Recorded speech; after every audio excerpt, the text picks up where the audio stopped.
Hello, my name is Sandy Flores, and I'm a special education paraprofessional at Pioneer Preparatory School, a school that I've worked at for 3 years. For the first 2 years that I worked there, I was the technology teacher, or more or less computer science teacher, and then I was offered a chance to move on to the special education department to get my feet wet in something that I've been wanting to do for a while.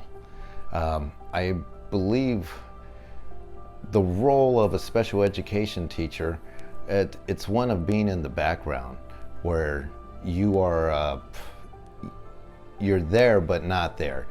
You're there to motivate the students, dissect their assessments even further than the regular general education teacher would do, to find out exactly where you can make some improvements that other people could not see that can be done. You are the students' biggest cheerleader, their motivator, the one that if they're having some kind of meltdown, that they come to you, and talk to you. There's so many parts to being a special education teacher that it's hard to, I couldn't even imagine that they have it all in the job description. It's a very difficult job, one that requires a lot of planning, like IEP planning, late nights writing those IEPs, doing various other paperwork that is required by law. It is a very involved job, and our role, even though we're in the background, we're still very prominent. I didn't have the luxury of having any student teaching or any prior formal education training.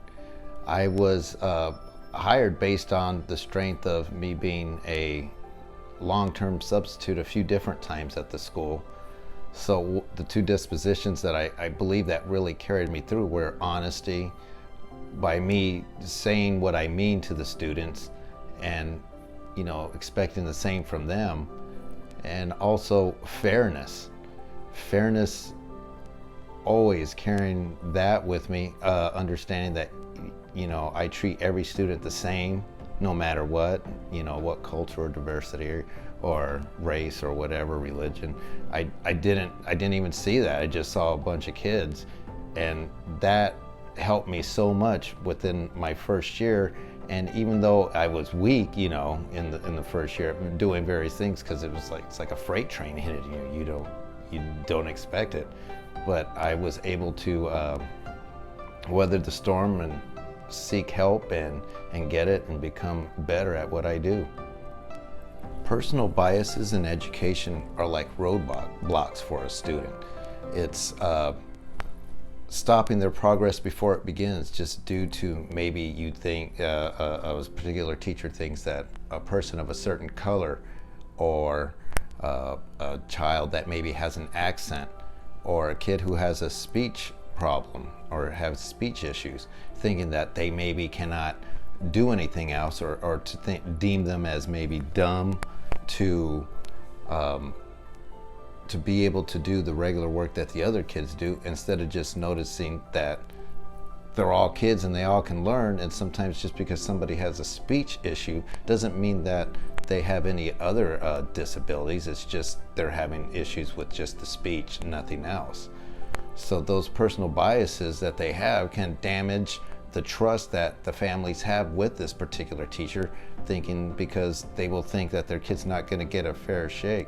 Because biases, even though you may think that you have them to yourself, your body language and the way you treat particular students will really show, and parents will see that, and they most likely will call that particular teacher out on it.